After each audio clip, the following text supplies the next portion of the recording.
Head in the game. I'm messaging our viewers. We're live. Hello. What do you mean, hello? Are you ready to talk about this movie? I am. Episode 46. Episode 46. This used to be my favorite movie when I was a kid. I could see why. It's my favorite movie. I'm very excited to talk about this. Martians. It's true.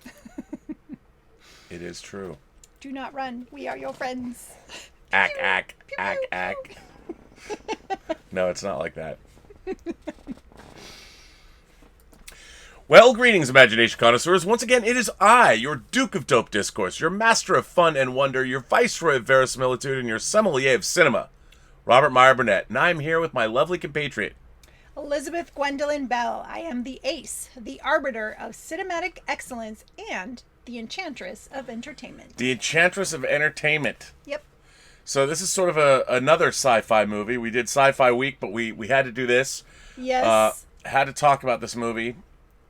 But before we talk about the movie, we have a bottle of wine to open. Yes, we do. And it's a good bottle of Because wine. it's called Whining About Movies. It's called WINEning About Movies. We're going to whine about this Orlana. This was a white wine.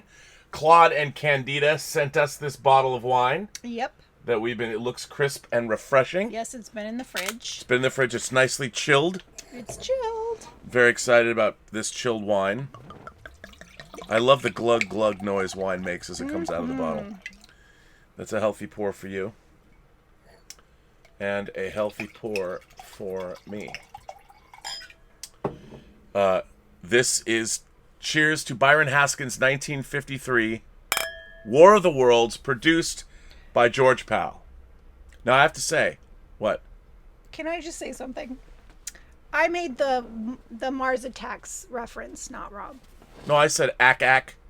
Yeah, and I'm the one who said, "We are your friends. Do not run." Yeah, we're making a Mars Attacks reference. Why not? Because somebody accredited you, Rob. So I just wanted. Oh to no, clear that up. I just said ack. I brought up Mars Attacks. Okay, well anyway, back to this show. Sorry. So when I was 5 years old, I think I saw this movie the way I remember it. I saw it when I was 5, right when I first was watching Star Trek because it was on in syndication, and this became my favorite movie of all time for a very long time. I mean, up until Star Wars. I mean, I saw it, but I love this movie very much. And one summer when we were driving from Seattle to Seaside, Oregon, it's like a 3.5 hour trip. I spent the entire trip explaining every detail I could remember to my grandmother. She must have loved Who had that. seen, oh man, I mean, I can't even, she was very tolerant. But, of course, George Pal he specialized in making science fiction films. He made Destination Moon. He made When Worlds Collide, which I showed you. We watched When Worlds Collide. What was that about? Just remind me. A planet hitting the Earth, and they have to build an ark and escape. Yeah, okay. I did show it to you within the last year, by the way. Really? Yeah, within the last year. I know. It's all right. They make an ark? And Yes. leave Earth in an ark? It's not a sailing, it's a space ark. Anyway, I got this from Australia, this beautiful Blu-ray. You can get a 4K version with Dolby Vision available on iTunes, but you can't get HD physical media. And the Criterion version of this comes out next week, but not in 4K. I have to say, the artwork is pretty awesome. That's the original key art that was done for the film in 53. Cool. I almost bought a one sheet, but it was at the time. Can we taste the yeah, we wine? haven't had the wine. We haven't drank the wine I'm yet. like waiting to taste the wine.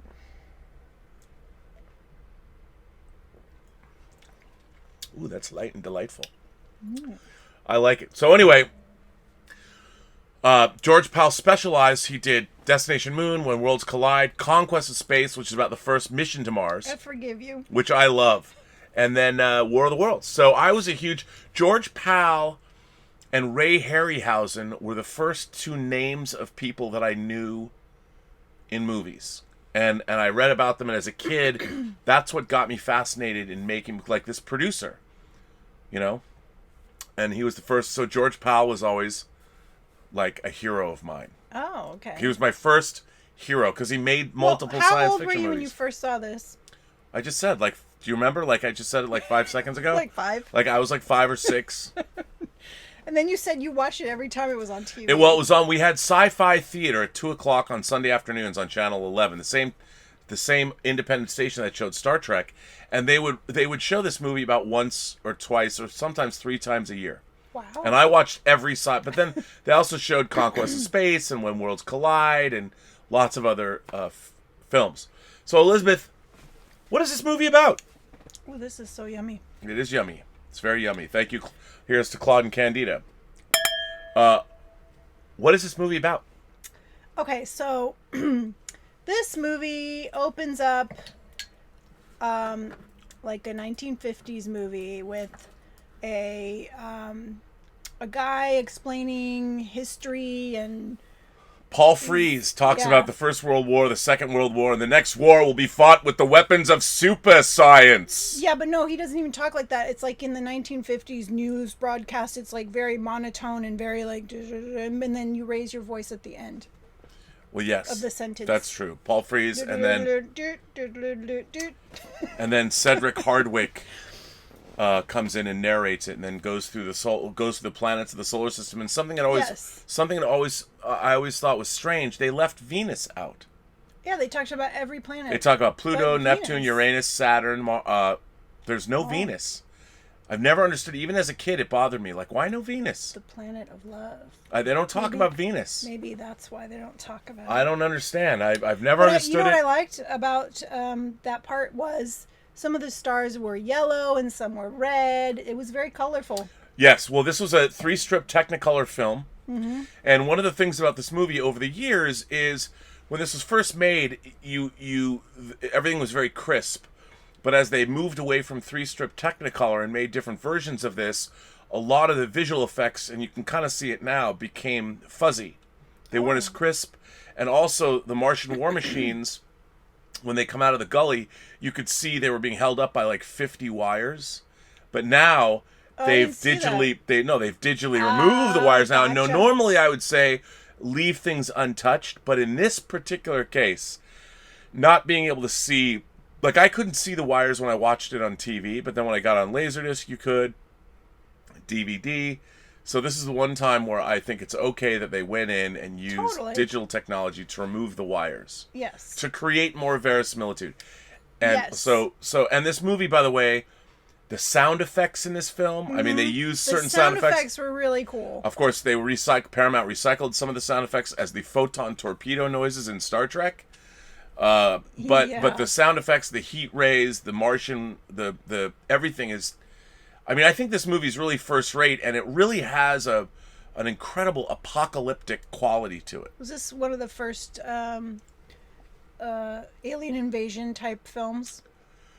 Well, there had been other movies about, but yes, I mean, I'm just asking because did the sounds that they used in this film establish, what alien sounds were? I think they absolutely did. As a matter of fact, Byron Haskin, who directed this movie, also directed another movie later called Robinson Crusoe on Mars, where they recycled the designs. They used Martian war machines, which I always thought was pretty cool. Yeah. So what is this movie about? Okay, so a meteor falls to Earth, and it's pretty huge, and it's very hot, and it lands in farmland in California. Yeah, like out by like Redlands or where my parents live. It's like up in the hills, the mountains, Yeah, okay. 30 or 40 miles outside of LA is what they say in the movie. How did the scientists end up there? They were fishing nearby. The cops... How convenient. The cops go get them. They were fishing nearby. Oh, by the way, there's this huge meteor. Gene Barry's Dr. Clayton Forrester. That's right. I thought he was the coolest dude ever. He's Mac Daddy. He's a pretty cool dude. And I'll tell you something. There's one of the things about this movie that I love, like when you meet... He's like a park ranger when he first comes to get Clayton Forrester. Yeah. Like he goes in and he looks and... there's all of these small bit parts in this movie that I've always loved because the guy just takes a roll and he gets the fish like eating the food's like falling out of his mouth. Yeah, and there's all of these things, but my favorite thing one of my favorite things in any movie ever is in this movie, and no one remembers it. But it's when the Martians have already attacked there's an old woman who's Yes. selling newspapers. No, I noticed it. I'm like, she's knitting. And she has she's flowers on her hat. she's and she's knitting. She's the one, like, the And newspaper. she's going, the Martians are coming. We're all going to die. Read it all about it. She's the one announcing the newspaper. It's so great. I was like, that's an interesting choice. And she's in the middle of L.A. But they do this all throughout the movie. There's all these little characters. So quirky. I loved her. It's great. And you realize that I always look back on this when I made Free Enterprise. I would always say that, no matter how small a part is, if you allow somebody to do something with it, it becomes I loved that. Memorable. I loved that so part. good. So wait, what is this movie about? Okay. So the meteors fall. Yeah. They get Dr. Clayton Forrester, who's from basically Caltech. It's not called Right. Caltech, but basically Caltech, and he comes down to check it out. Yeah, he comes down to check it out. And how does Sylvia? Well, they go up there too. The priest and the they go and up there Sylvia. together? Yeah, so there's Sylvia, the love interest. Oh, okay. Yeah. Sylvia's already there. played by Ann Robinson. Yeah, okay. Now it's coming back to me. And her uncle Matthew, who's a pastor. He's a pastor. I always think of him as I've always in my mind he's always a priest, but he's not Well, because he's he looks wearing a clerical he's collar. wearing a clerical collar. So in my mind, he's always been a priest. Yeah. But I'm always reminded whenever I watch this, Matthew is actually a pastor. Yeah. Okay, so Sylvia is there already, and she's waiting for the scientist because she has already studied him and written papers about him because she has her master's. Yes. Which I thought, ooh, this is a 1950s. She has her master's and she knows what she's talking about. I was like, okay, this is really cool. So she meets him and she doesn't know it's him, and she's going on and on They and have on. a meet cute. They have a meet They cute. have a meet cute. They have a meet cute. She's going on and on about him, and he is like, and then she's like, well, where is he? And he's like, well, he's... It's great. He's me. I mean, it's a great meet cute. It's adorable. And, one of the reasons that I like this movie so much is the characters.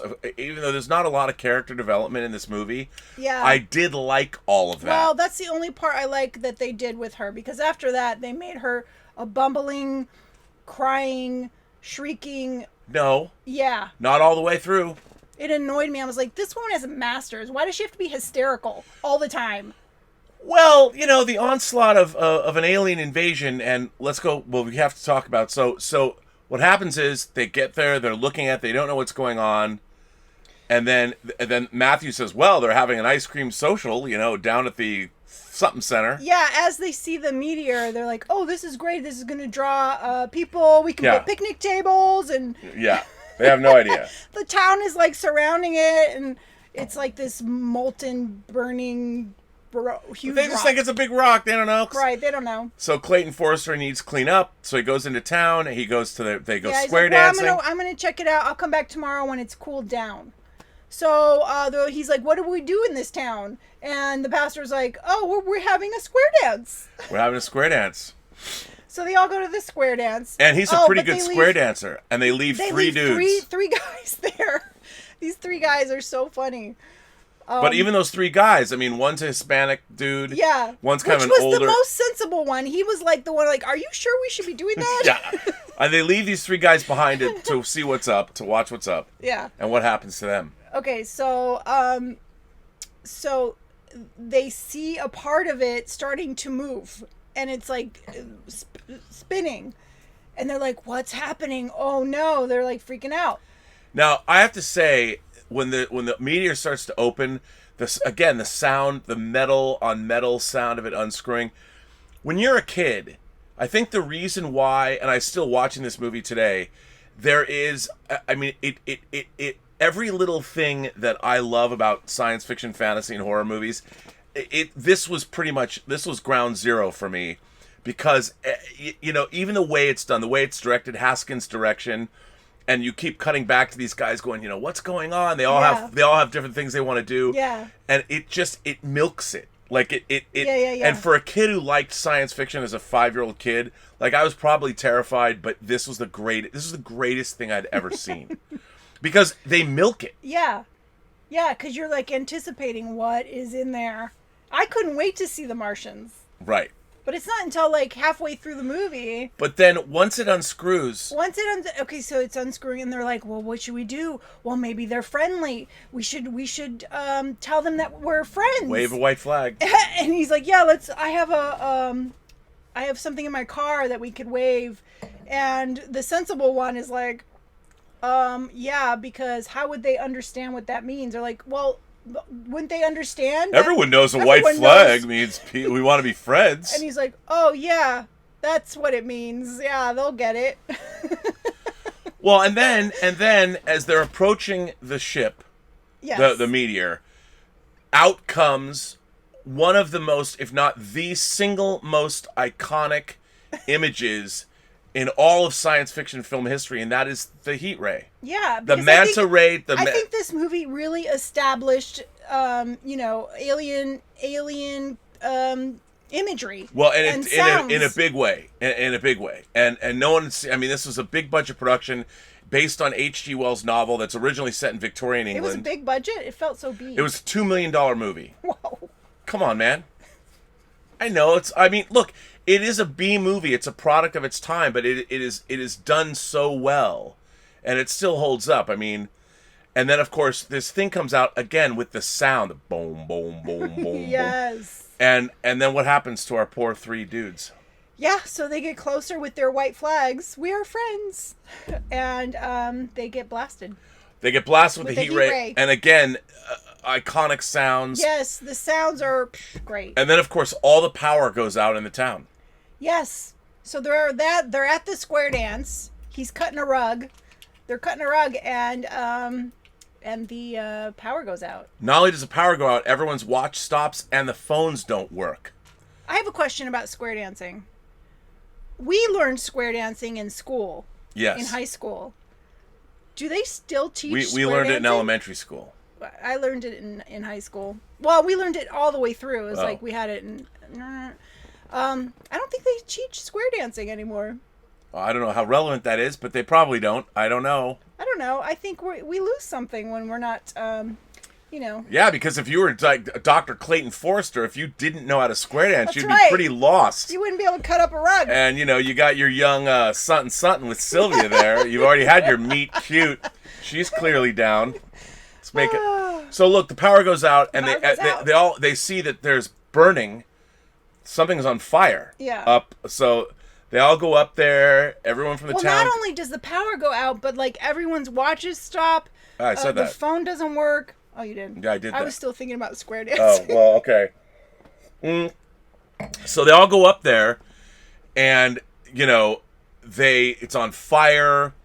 They see the charred remains of the three guys. Yeah. So basically, they get the police to call in the military, and they know something's going down. And Clayton Forrester knows that there's somebody from another planet, and shit's gonna get real. Yes, right. And they do that. They set up and all this is happening in one night. It's the first night. So, yeah. I mean, if you think about the time, I mean, they're all up all night. Wait. He goes over there, but what makes him decide to call the military? Something happens. Well, now because they when they get up there, they know that something's going on in the gully. They see lights. This was the cool part. They see the ashes of the three dudes. Yeah. Like it was really cool the way they did it. They like made these piles of ashes in the shape of them. In the shape, yes. And they're like, "Oh, we better call the military." And yeah, so the military comes out, the police come out, the authorities are there, and then we see, in my mind, still the most iconic.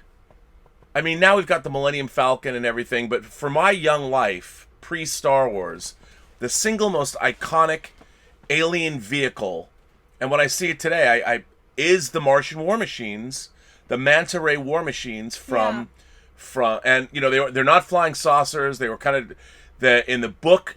They're described as these big tripods, but smartly they have these manta ray shaped the Martian war machines, but they're on these three electromagnetic stilts. And with this new transfer, you can really see on the bottom you can see the effects of the Stilts. I didn't see stilts. Well, Floating. they're electromagnetic. They're not floating. They're actually they're being held aloft by these explain that, but I didn't see. Yeah, no, you got to look for it. But it's so great, and this new transfer is so great, and then the way they move with the I thought they looked like swans. Yeah, well, they're amazing, and to this day, I don't know if there's ever been a cooler alien spacecraft. Yeah. Ever, or landing craft, whatever you want to call it, floating. Well, I feel that that everything after this film kind of is modeled from this film. Well, yeah, and then of course, as these things start to move, yeah, Matthew the pastor, and this is the thing that when I was a little kid, I knew they discover that nothing. That they're shooting at it, and that doesn't happen yet. Oh. No, because nothing's happened yet. It isn't until Matthew the pastor decides to go out. You're right. He goes out, lo, though I walk through the valley of the shadow of death, I will fear no evil. Even though the three dudes, but they didn't see exactly what happened. They don't quite know. But they saw the body. Yes, but that doesn't. There's a fire. They haven't seen any other evidence of this. He thinks that God's going to protect him. Yeah, but when I was a kid, my best friend was Catholic, Jeff Swafford, and so the idea that somebody would do harm to a man of the cloth was beyond Martians me. Don't care. And I know, but this is what told me that this movie meant business.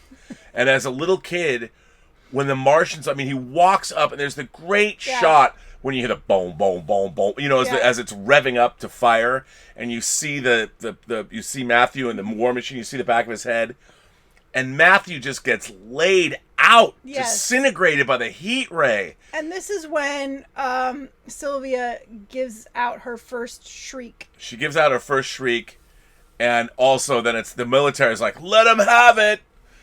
And they attack, and you see the first conflagration, They attack, and then you notice that they have a protection. Electromagnetic shields. Yeah, they have shields. Nothing, it's all impenetrable. Yeah, nothing can get through. And it's and they awesome. have a tank, and they have all this stuff, and they just keep shooting, and nothing happens. They keep shooting, and nothing happens, and the Martians come forward, and they're just advancing. Destroying, it's the greatest thing ever. Disintegrating everything and burning everything. And then finally, the general is like, okay, get out of here. We got to get out of here. And as he's saying that, he gets zapped. It's great. And they're going to call in and then you see his skeleton. It's kind of Isn't that cool. great? That was cool. And they call in an airstrike. Yeah. And as they're all pulling out, Clayton Forrester has a plane. He's got a plane. His plane that he flew up in. Yes, right. That they came and brought back. Although you don't know if it's really his plane or it's a military plane. I've always been a little... Because he had his plane, but you never actually see. But so he and Sylvia take off in this prop. It's like a Cessna. Yeah, it's a little plane. And they don't get very far. No, because he's flying really low so that they don't see him, and so that they aren't interfering with the jets. The jets that are coming, but he's flying way too low. And she's even freaking out. She's like, "Why are you flying so low?" And he ends up hitting trees, and the plane falls like right in front of the Martians. Well, it crashes by a farmhouse, kind of. Yeah, but still, it's like, no, not quite. Well, they have to get to the farmhouse. Yeah, but it crashes, but then the Martians are like right there. And again, it's subtle. It's not subtle, but one of my favorite visual effect shots, because it's a miniature shot, is when you see the plane banking and you see the whole miniature set of the Martian from above, the Martian war machines advancing. Yeah. It's awesome. Yeah. It's awesome. Okay, so then they are in a ditch, basically, and the Martians are shooting all around them, and finally it passes by. I guess they spend the night in the ditch, and when she wakes up, she's a little disoriented, and she doesn't realize, and then all of a sudden she's like, oh my God! And he's like, well, there's a farmhouse. Let's go find some food. Yeah. So they go to the farmhouse, and she cooks eggs and bacon. But at the same time, Les Tremayne, he's the actor who plays one of the generals. Yeah. And it's kind of cool how it goes from the story of Sylvia and Clayton Forrester, then you get to see the military and like what's going on, and they go to City Hall in L.A. and it's still there. The same City Hall is still there, so it's neat to see back in the 50s. Although in this movie, it gets destroyed. Yeah, it does get destroyed. Very Independence Day. and I really like how you now have these two tracks. You got the personal track with Clayton and Sylvia, and then you're learning about what's going on in the world, and you find out that these Martians have landed all over the planet. They're triangulating on cities, and and when they attack a city, that city goes black. It's like they get no information out of that city. It just goes dark. It goes dark. As the aliens move, our cities go dark. Yes. So they're in the farmhouse and they're eating breakfast, and then one of the meteors lands right on the farmhouse. Right on the farmhouse. Crashes into the farmhouse that they are in. And other meteors are landing as well. So they're right in the middle of as Clayton says, we're in the middle of an alien nest. They're in the nest. So they're in a smashed farmhouse now. They don't know how they're going to get out. And suddenly they're surrounded by aliens, and the aliens send in an awesome video, a three-colored, three-lensed video camera. A probe. It goes into the window. And they hide from it at first. And he's kind of looking at it and figuring out what it is because he's a scientist. And then it leaves, and well, they chop it. No. Oh, they don't. No, they chop it the second time because it's Yeah. staring right at her. So the first time it just leaves, and then so now they're like trying to get out. And while they're trying to take down the walls, it comes back in, and she turns around, and it's like looking right at her. They like go up to the attic. And he takes an axe and chops it off. Chops the eyeball off. Chops the eyeball off, but then we actually get to see, as they're looking around, one of my again another iconic scene. You get to see an alien hand on Sylvia's. Yeah. So now they're frantic to get out. They got to get out. And as they're trying to dig out, yes, an alien comes in there and puts its long 3 fingers with suction cups on it. And again, when you're a little kid watching this for the first time and you haven't, all these movies that we have now, Alien didn't exist yet, Star Wars didn't exist yet. I think they based E.T. off of that alien. Well, maybe they could have, but it looked very E.T.-like. None of those things even existed. So for me, I was seeing all this for the first time. All of these tropes that we now are so familiar with. This movie I didn't does see it it back then. What I see now is what it influenced. Yeah, no, this movie's hugely influential. But for me, I mean, I couldn't believe what I was watching, and it was terrifying. Yeah. And what's so great is the look on her face when she looks over. She shrieks again. Yeah, but it's awesome. Hysterically. It's awesome. The poor hysterical woman. But her shrieking runs the poor alien off. The alien runs away. Yeah, it runs away because it's so scared of her shrieking. And then they take off. They have to get out of that farmhouse. Yes. And he cuts, so he has the alien video camera, the eyeball. He's got that, and they're running, and it's awesome. The Martians just fry what's left of the... As they're running away, they fry the house. Yeah, and it's great. I mean, it's just great. Whenever I watch this movie, I think back. I become 5 years old again. Everything that happens with the aliens in this movie is the best thing ever, especially when you're 5 or 6. Yeah, I could see that. It doesn't get better than that. And then they end up going back to they Pacific Tech, which is Caltech, Pacific Tech. It takes them a while, and in the meantime, the military is strategizing. They're talking about what they're going to do. Evacuating LA. Yeah, they have to evacuate LA because now it's surrounded. And now what they're going to try is the nuclear option. Well, that comes after. They get to Caltech or wherever they're going. Pacific Tech, yeah. And they bring with them the eyeball and her scarf, which has alien blood on it. Alien blood on it. How did the alien blood get on it? Because they didn't hurt the actual alien. Well, I mean, maybe they used alien blood. I always thought shrieking made it. I always thought that they used alien blood of some kind in that eyeball.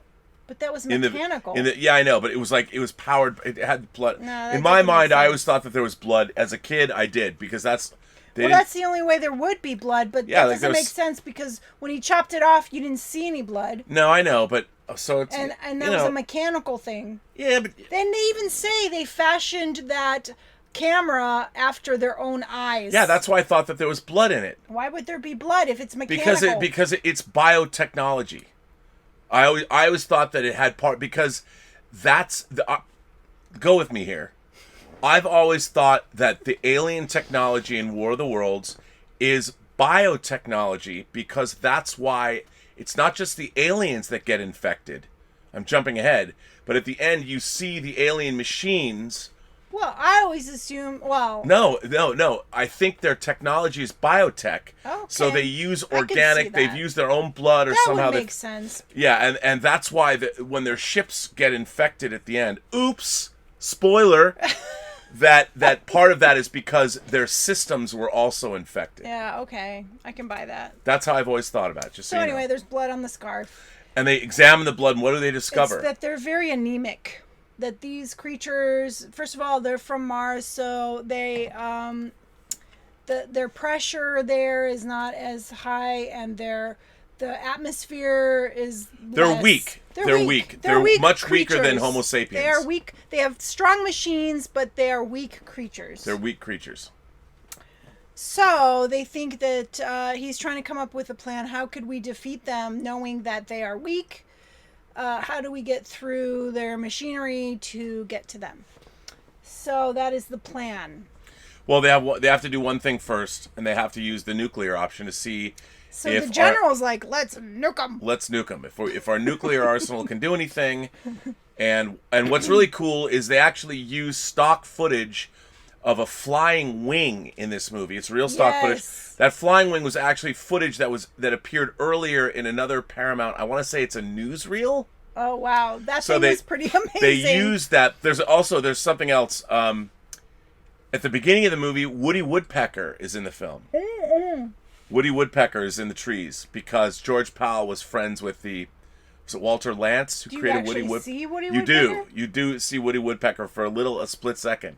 Because George Powell would put Woody Woodpecker in the You're movies. kidding. No. I loved Woody Woodpecker. He was one of my faves. Well, there you go. So yes, they use and what do the nukes work? So they nuke them, and guess what? The aliens survive. Shrug it off. Wait a second. Let's back up here a second. If their machinery is biological, there is no way that could have survived a... Okay, I'm not saying their machinery. It's biomechanical. It combines mechanical with biotech. The biological part of it would not have survived that. Yeah, because they're in their electromagnetic shield. They have the shielding. Their shielding. Yeah, no. Yeah. Okay. I don't buy it. I don't think the machinery was biological at all. That's just my opinion, and I'm sticking to it. Okay. Well, there you go. All right. So the blood came from somewhere, and not. Okay. Machinery. Fine. So the nuclear option is failed. It didn't work. The aliens are still coming to get everyone. And so they decide to evacuate LA, which I think they already did. Well, they're trying to evacuate. LA's been evacuated. They're moving up people from all over the world. Yeah. They're evacuating cities, and you see there's a great but all montage. you see is LA. Oh no, you do, but that's earlier. No, but after that you see once the nukes fail, you see a great montage then of time passing. The Eiffel Tower gets destroyed. India gets destroyed. That's before the nuke. That's when they decide to use the nuke. Okay, well either way. So the war is on and humanity's getting routed and everyone's leaving the cities. So now they really need to get everyone out of LA. So and then Clayton Forrester and the team from Pacific Tech is packing all their gear up and then they're going to get out of the city as well. They're going to go into the mountains to try to figure out how to defeat them. So they pack up all their equipment. And Sylvia's now working for Clayton Forrester. She's helping these scientists. She's part of the group. Well, yeah, now she's part of their group, even though she's hysterical. She has her master's, for crying out loud. Okay, so they put everything in this open pickup truck, which doesn't make any sense. But anyway, they put all their equipment in an open pickup truck, And she drives a bus with all the scientists in it, and he is driving this pickup truck with all their equipment. Yeah, they have to do it quickly, so they're using whatever they have at hand, and but they're traveling through downtown LA. So they go through downtown, bad choice. Where there's now mobs of people. Mobs of people. That haven't gotten out. Yes, and these mobs are now, like, attacking them and pulling them out of their vehicles and beating them up and trampling them. And they go into the pickup truck and they're tossing out all the equipment and, They trample on Clayton Forrester. They trample. All the scientists get separated. He loses his really cool glasses. And what's awesome is then the alien ships make it into LA. And they lay siege to the city. Yeah, and it's but awesome. he won't leave because he doesn't know where Sylvia is. Yeah, he wants to find Sylvia and his other compatriots. Yeah. He's looking for the other scientists and Sylvia. He's looking for Sylvia. But he also is looking for. He does say he's looking for. Well, he finds them. But the thing is, he has a feeling where Sylvia could be because Sylvia has told him a story. She told him a story of when she was little, how she wandered off, and then she was scared, so she went into a church and waited for them to find her. And she said the person that loved her most would be the one that found her. And it was her uncle. It was Matthew, the pastor, who died, and so she almost went hysterical at that point too. Mm-hmm. So he's searching now for Sylvia. And he's going from church to church. And now, like, the aliens are in LA. They're destroying buildings. You can see them. You can see the lights. Oh, what's great is H.G. Wells, who wrote the original story, was a secular humanist, and there was no religion really in the book, and in this they've added, because American audiences of the early 50s, you're 8 years away from the end of World War II. There is a strong religious undertone to this. There is. But what's great is religion is not going to save you. And you saw that with Matthew. Oh, because you hang prayed. on. No. They've said God is not going to save you. And so he goes from church to church, and the city's crumbling around them. The aliens are everywhere. And it's almost like this noose is slowly being pulled tighter and tighter and tighter around everyone that's still in the city. Right. And Forrester goes from church to church, and he sees all these people, and he does, and they're there, and they're praying, and they're singing. But they're all gonna die. Like, what I love about the film is the way they shoot it. There's flames everywhere. It gets darker and darker and darker on the streets. I mean, it's hardcore, and you really do feel like the world is ending. You do. And I think when I was a kid, one of the reasons I love this movie too so much is you really felt like it was bleak. Like there was no way. Yeah. As a kid, I'm like, no one, it was apparent to me, like once a priest gets killed or once a pastor gets killed, all bets are off. And I just couldn't believe what I was seeing because I had never seen anything like this when I was a kid. I was like, oh my God, the world is really ending. And these aliens, I mean, I was a Star Trek fan already, but no one was going to save them. No, there was no way to save them, just like in the situation we're in now. And there's no way to save us. And what's great is, so Clayton Forrester finally gets into this last church and finds Sylvia. He'd found a couple of his other compatriots first, but he kept going, like you said, to find Sylvia. He finds Sylvia. He finds her in one of the churches, and so they're reunited, and the aliens are coming. They're coming. And buildings are coming down, and finally one of the aliens hits the church they're in, and chandeliers fall. I mean, stuff collapses right on people, like right in the foreground. And they're hugging each other, holding on to each other. Because there's nothing they can do. Nothing they can do. And then what happens? And then it stops. It just stops. And they go outside. Well, then you see shots of the alien ships. The ships are like crack, going, and their lights are turning off. Everything's, and they're just crashing into the sides of buildings. Yep. And then right outside the church, they come out, and one of the ships had crashed, and the little door opens, but it can't open all the way because it's on rubble. And this alien hand comes out slowly with its little suction cup fingers, and it just stops moving. It stops moving. It stops moving. And then Clayton touches it, and he's like, it's dead. It's dead. It's dead.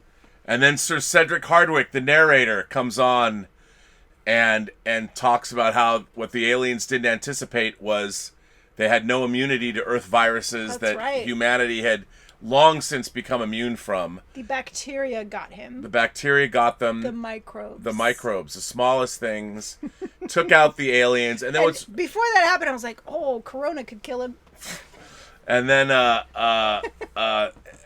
and then they actually show you a church, the bell tower of a church, and it does have sort of this religious ending, and the connotation was that because he even says, because you guys prayed, and that after the alien is dead, he's like, because you guys we're praying. Well, and the idea that the creation of the world, our world, saved us. Yeah. As if the Martians are godless heathens, like they are. They don't have our God, so it's a little humanocentric. I thought it was a little like doesn't God represent the aliens? All creation? Apparently it doesn't. God created those creatures. Well, so Elizabeth, what did you think of this movie? This was fun. Fun. It was fun.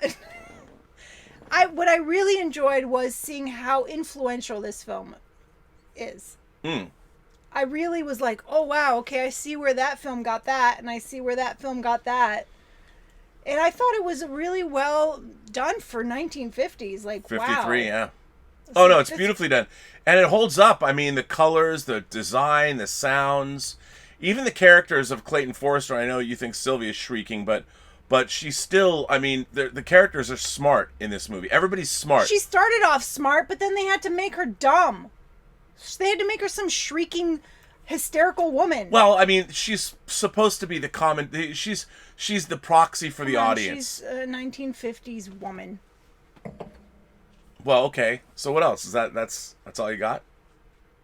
Yeah, that's all I got.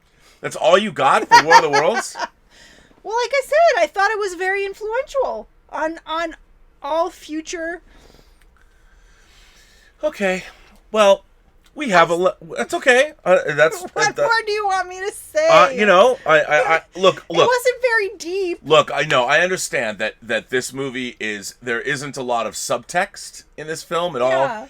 It's a product of its time. I mean, look. It is a product of its time, and I appreciate it for that. I always say on Robservations, it's very hard now with how sophisticated I'm not saying I didn't are. like the film, and I really appreciate how it was made so long ago, and it was like a pretty intelligent story. Yeah, I mean, this movie is almost 70 years old.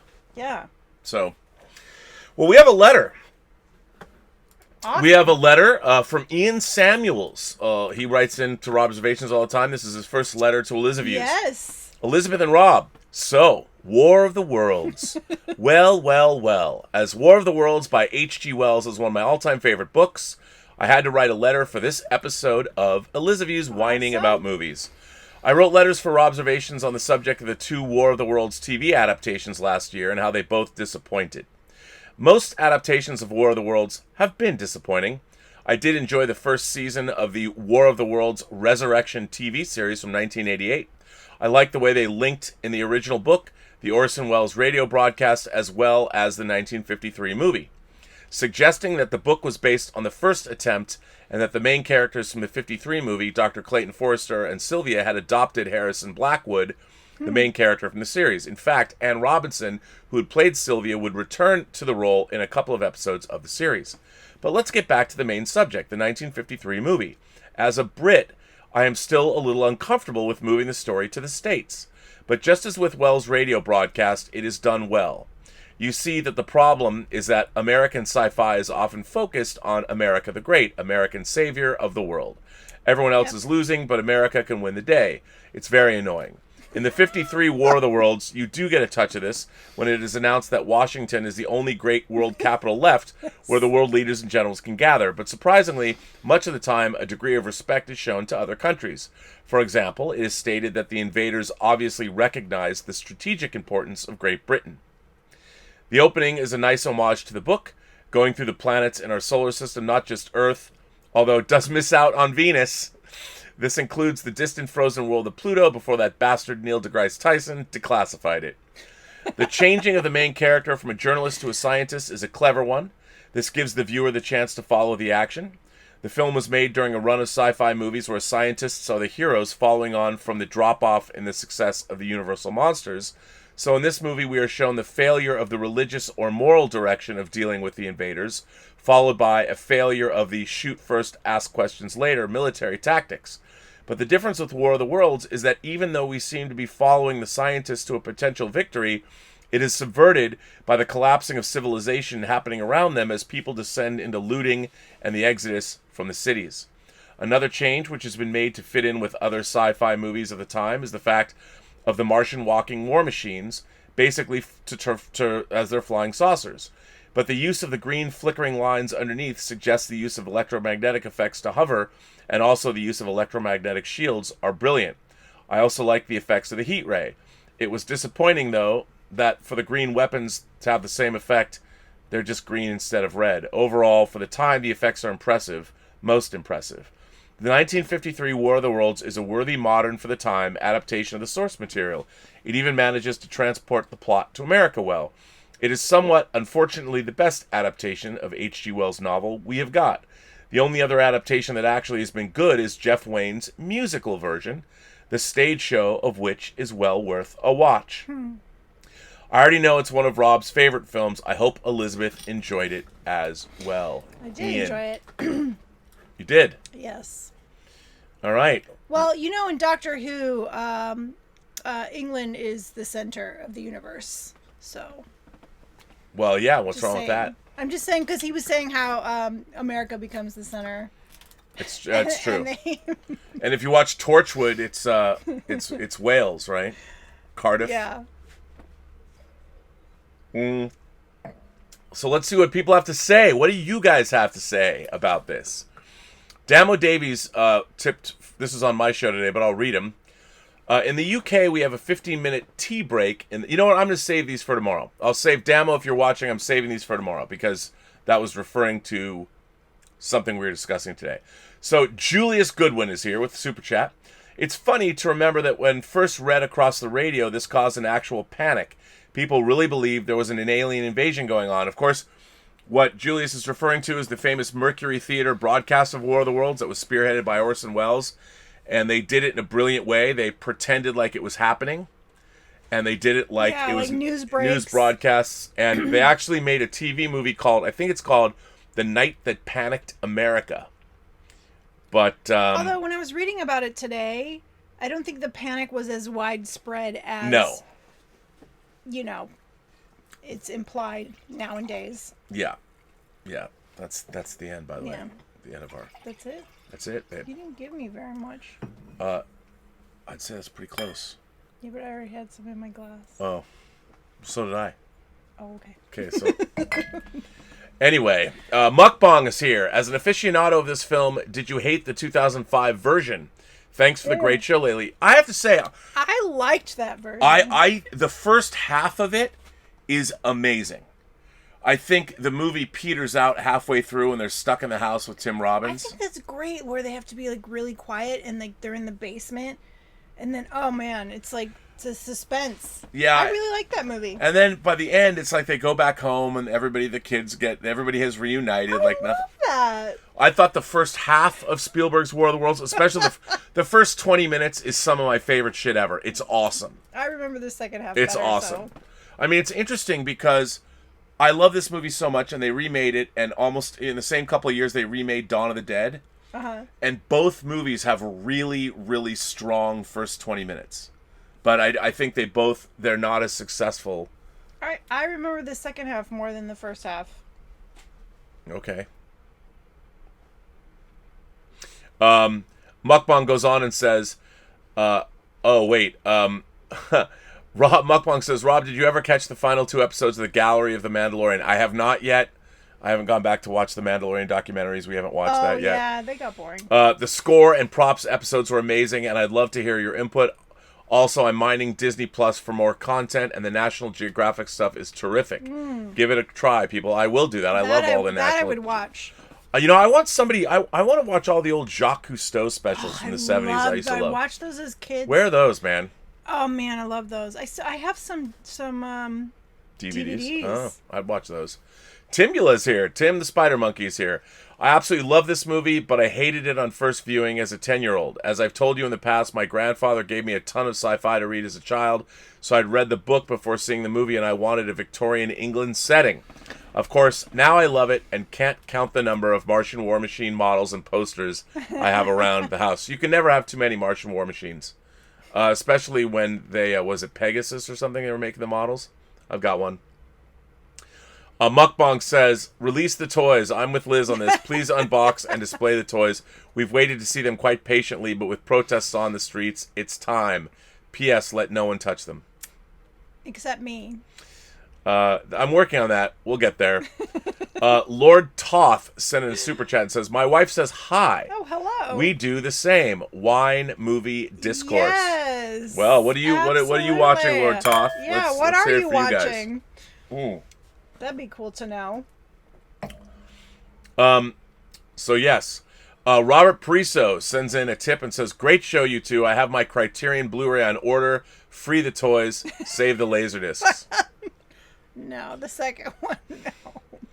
I've got them. I got to move all my lasers too. They're and useless. They're a pain in the ass to move. Yeah, they're a pain in the ass, period. Yeah, I do have the Criterion War of the Worlds on order as well, but I have to say, this Australian disc, very impressive package, and I do love the slipcase. It's really great. And I have to say, the sound mix was pretty good. Sound mix is pretty good, and by the way... Because that really gets to me. I hate when you can't hear the dialogue. This was good. The imprint, this new label in Australia, Imprint, is also doing When Worlds Collide, which I pre-ordered as well. So I'm very excited to say, I don't know when it's coming out exactly, but I'm very excited to have that. So thank you for that, Robert. Timbula goes on to say, as a kid, the Jeff Wayne musical version album was hardly ever off my record player. For the kids watching, a record player was a machine you used to put vinyl discs on called records. A needle would run along the surface of the disc, and voila, music. Yes, and by the way, I love the Jeff Wayne musical. I have it. I have the remastered CD over there. Claudia sends in a tip. Hello, bonjour, mon ami. Bonjour. Vous avec besoin de calamars grilles? Squid pairs well with Martians. Yes. All right. Except I love calamari. I don't like calamari. I love it. Sorry. Love it. Mukbang says, did you guys pregame? I did, and it was great. Oh, we don't have anything to pregame with. I know, we're woefully lacking in any kind of alcohol. Well, because I'm trying to be good. Yeah. Yeah, all the quarantine weight has to come off. Well, you're still lovely. Come on. Well, thank you. Yeah, we got to get some. I haven't had whiskey, and we need whiskey and gin. No, we don't. Come on, spirits. Come on, man. So, well, mukbang. Here's the mukbang for pre-gaming. Yes. Hope you enjoyed it. Now, are you going to pronounce his name? Guillaume. And how's his last name spelled? Go ahead. I love when you say it. Guillaume Chazet. Good. Is that it? Yes. I don't want to mispronounce his name. Yes, that's right. So, Guillaume, correct me if I'm wrong, but I think $2 million in 1952 would be roughly $20 million today. Seems like it's not a huge budget even for the time. Well, $20 million was a huge budget. Remember, Star Wars cost, what, $11 million, I think? Maybe it was $9 million. Star Trek 2 was like $11 million or $13 million or something. So it was an expensive movie for the time. And it looks it. You know, it's a pretty lush film. And so, yeah, it was expensive. Eyes on the Wire sends in a tip and said, missed you earlier today. Universal is releasing a 4K Blu-ray set. Wait, that includes Rear Window, Vertigo, Psycho, and the Birds? Really? Ooh. Well, I'll be picking that up. Wow, I will definitely get that. I didn't see that. I must have missed that news. I will absolutely get that. Very cool. That's fantastic. Mukbang goes on and says, please eat cheese with your wine so I can see a true mukbang. Thank you. Well, you know. Well, we had cheese last on our last show. Yeah, we had cheese and nuts, thanks to nuts and Candida almonds. and Claude sent us lovely almonds and olives. And it was great. And Gruyere. Ugh. I can't even say it. Yeah, the kids ate the rest of the Gruyere. I went to get more Gruyere, and it was gone. Really? Zoe loves Gruyere. She ate the rest of it. Oh, man. Well, what are you going to do? Come on, you got to give your kids good Claudia things. says, Rob, you already know this. Area 51, a book by Anne Jacobson, is based on interviews with scientists and engineers who worked at the top secret test base. It relates the theory that Stalin was inspired by the panic caused by Orson Welles' radio adaptation. Wow. Man, I totally believe that. Wow. I totally believe that. And why not? I haven't read that. I need I know that book, and I know Anne Jacobson's work. And I've read all about all this stuff. I need to get the actual book though. Claudius goes on to say, the story goes, the Soviet Union seized the jet-propelled single-wing Horton Ho 229 flying wing from Germany. They placed alien-like children in the craft and sent it into the U.S. airspace. Whoa. Stalin wanted to cause a panic in the U.S. Wow, they should make a movie about that. Mukbang sends in a super chat and says, I love Liz. R&B, refill her glass on time next time.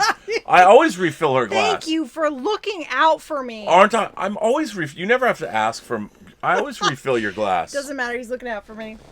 Oh, man. Adam Jimenez sends in a super chat and says, I love this movie. My favorite sci-fi movie with Forbidden Planet, pre-2001, of course. Cheers and much love. Well, Adam... Cheers. You and I park our shuttlecrafts in the same shuttle bay because I love Forbidden Planet. I love War of the Worlds. I love Day the Earth Stood Still. You know, I do love Planet of the Apes. There's a lot of great 50s sci-fi films. When Worlds Collide, Conquest of Space, and Destination Moon I love as well. I really do. Claudius McGuire says, Ray, did you know that the human head weighs 8 pounds? Jerry Maguire, did you know the human gut has 100 trillion microorganisms, bacteria, viruses, protozoa, and fungi, which are all lethal to Martians? That's funny. That's awesome. That's funny. Good callback. Do you know that the human head weighs 8 pounds? That kid was so cute. So good. Jonathan Lipnicki. Yeah. Mukbang says, we love you, Liz. R&B Thank too, you. but he's got to look after your glass a little closer and keep you closer to whole. Laugh out. Love you, R&B, but don't forget to take care of Liz. Aww. Well, I'm glad people were looking out for you. Looking out for me. That's good. Candida's here. Candida from Portugal. Hello. Says, hola, Elizabeth y Roberto. Enjoying Hola. the show and your humorous banter. Would you consider reviewing Back to the Future? Oh. Wow. Let's do that. For Wednesday? Wednesday night. Yes! We're doing Back to the Future Thank on you, Wednesday. Candida. Back to the Future. Oh my god, that's so exciting. We'll keep the sci-fi theme going. Back to the Future. Absolutely. So, whining about Love movies it. on Wednesday will be Back to the Future. And Friday is Amelie. What a great week. Yeah, that's good. It's power of love. Great idea. Power of love. Doc Savage sends in a super chat and says, I watched Anara. Oh. Jesus Christ, that was bleak. Thank Right? God they at least had an orgy. Definitely a passenger's gone wrong. Really wrong. You know what, though? I love Anara. I hate it. I'm sorry, it's just too depressing. It makes you want to slit your wrists. I found there's something quite beautiful about it. No, there's nothing The beautiful. cosmic void. And, oh my and- god, it's horrible. Oh, it's so good. I love it so much. So bad. It's so good. You're right. The only good thing is the orgy. I mean, what else are you going to do? No, there's lots of good stuff in that movie. Oh my god, it's horrible. Horrible. You know what I thought about? For those of you who don't know, Anara. If I'm pronouncing it correctly, it's A-N-I. So Aniara. I don't know. Anara. I don't know. I just know that Aniara? it's like so depressing. Aniara. I always say Anara. But what I love about that film, and when we were watching it together, as the plot unfolds, if you understand how space travel works, you're always going, oh shit, and the characters they haven't fathomed what you already know as the viewer. Yeah. And it just just drew me in, and I'm like, I love You're it. drawn in, but it's like in a sick way, like when you're picking at a scab. Yeah.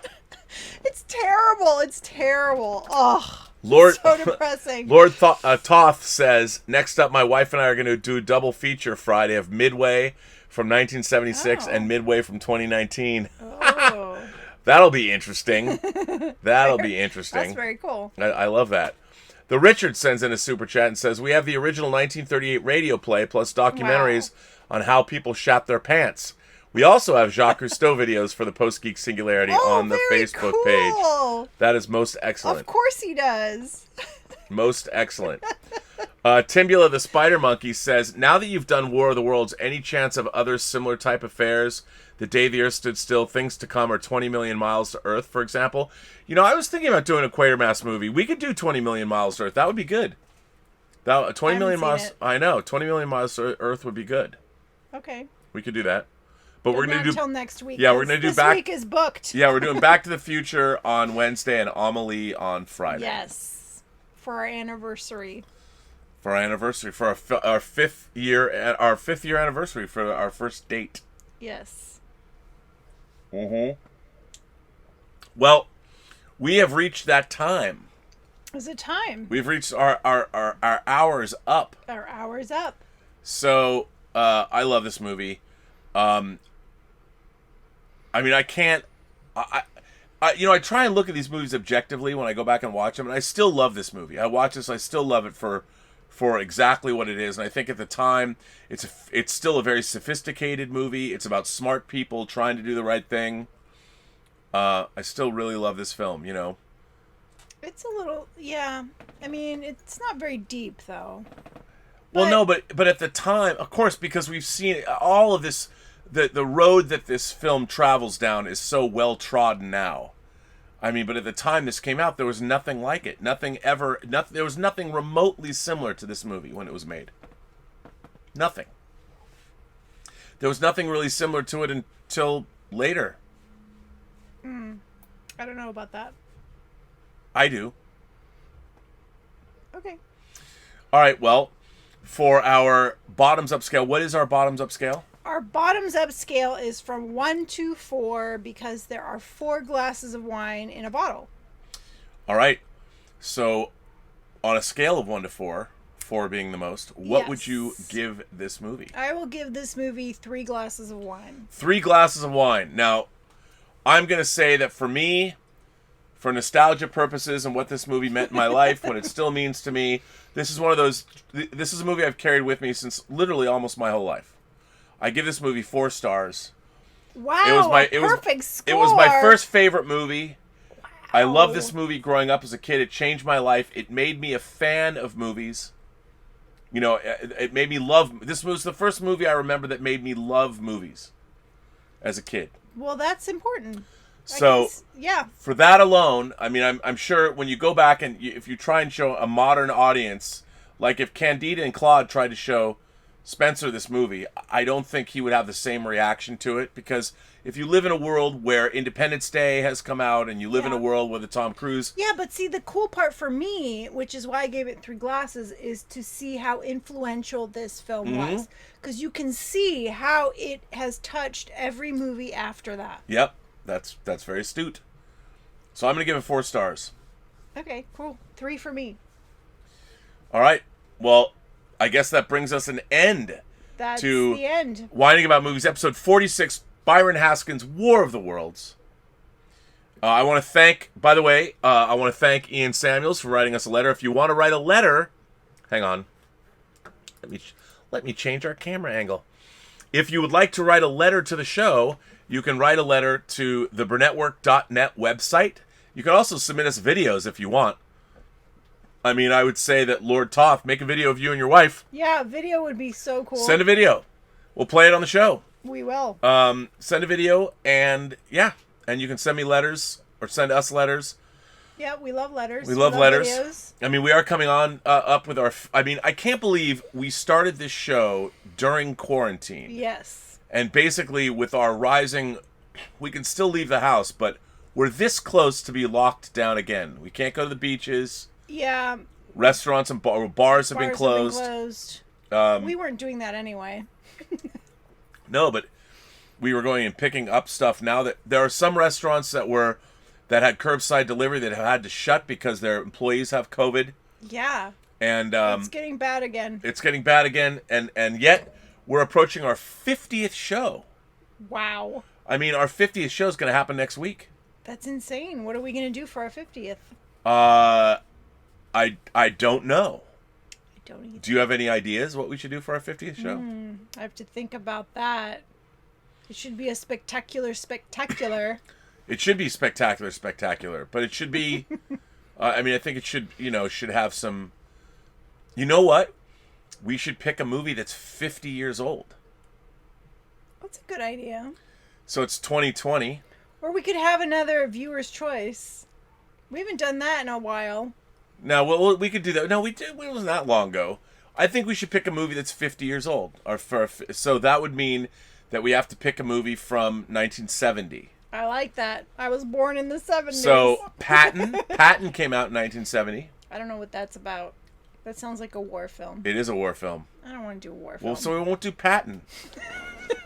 I mean, you know what we could do? We could see, actually, why don't we do one right now? Let's since we're live, why don't we pick it? Let's see. Let's do it. Movies released in 1970.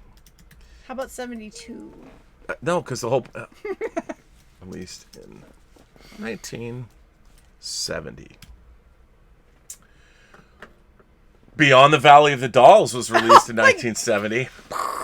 I was going to say Love Story was released in 1970. Okay, let's... What's Watermelon Man? Let's see. MASH. Ooh, MASH would be a good one. MASH. The Aristocats. That's animated. Kelly's Heroes Love Story. Scars of Dracula. Catch-22. Myra Breckenridge. Patton. Watermelon Man. That's directed by Melvin Van Peebles. That might be interesting. I don't have Watermelon Man. Airport. We could do Airport. Oh my God. Oh, The Conformist. The Conformist. El Topo. I haven't seen any of those. Little Big Man. 5 Easy Pieces. Performance. Oh wow, there's a lot. We need to think about this. Tora, Ryan's Daughter. 2 Mules for Sister Sarah. Beneath the Planet. Ooh, The Vampire Lovers. Zabriskie Point. There's a lot of great movies here. Wow. A lot of movies came out. The Bird with the Crystal Plumage. I made you watch that. You watched that. Wow, there's a lot of real... Oh, Investigation of a Citizen Above Suspicion. That's a great movie. Wow, The Private Life of Sherlock Holmes, the last movie Billy Wilder made. Anyway, there's a lot. We can't pick it now. All right, well, I want to thank our moderating staff. I want to thank the Richard he always throws these great viewing parties all night long on the Post-Geek Singularity Facebook page and on the WINEning About Movies Facebook page. He's always showing stuff. Go check out the Richard. And I want to thank people like Mike Bodden and Greg Smith and Jordy Lyons and Haynock when he comes in. Yeah. And, Claudius Kilgore says, Apocalypse Now, Godfather in the conversation. Look, I'm a huge Francis Coppola fan. I mean, we could do that. Godfather, did that come out in 1970? No, The Godfather's 72. Oh, that's the year I was born. Yeah, well, there you go. I gave you my age. Well, so what do we say now that we're at the end of the show? Everyone you meet has a story to tell that you have yet to hear. And all you have to do is listen. And thank you all for your ongoing support. And we will see you on Wednesday and talk about Back to the Future. We're going back. I've never opened my Marty McFly hot toy. Well, can we do it on the show? Yeah, we can open it. Well, please. Okay. Please. You said yes. You got to be very careful, though. It's got a lot of accessories. We won't touch the accessories. We will just take him out of the box. Okay, that's what we'll do. We'll take Marty McFly out of the box. My Marty McFly hot toy. You know how excited I am? Okay, so there you go. All right. I'm so happy. What else are you going to say? Have a better night. Have a better night. I'm back tomorrow on Robservations at 1 o'clock. I will, or maybe 1:30, it depends. And I will see you tomorrow. And we're back Wednesday with Back to the Future. Back to the Future. Back to the Future. Cheers. Cheers.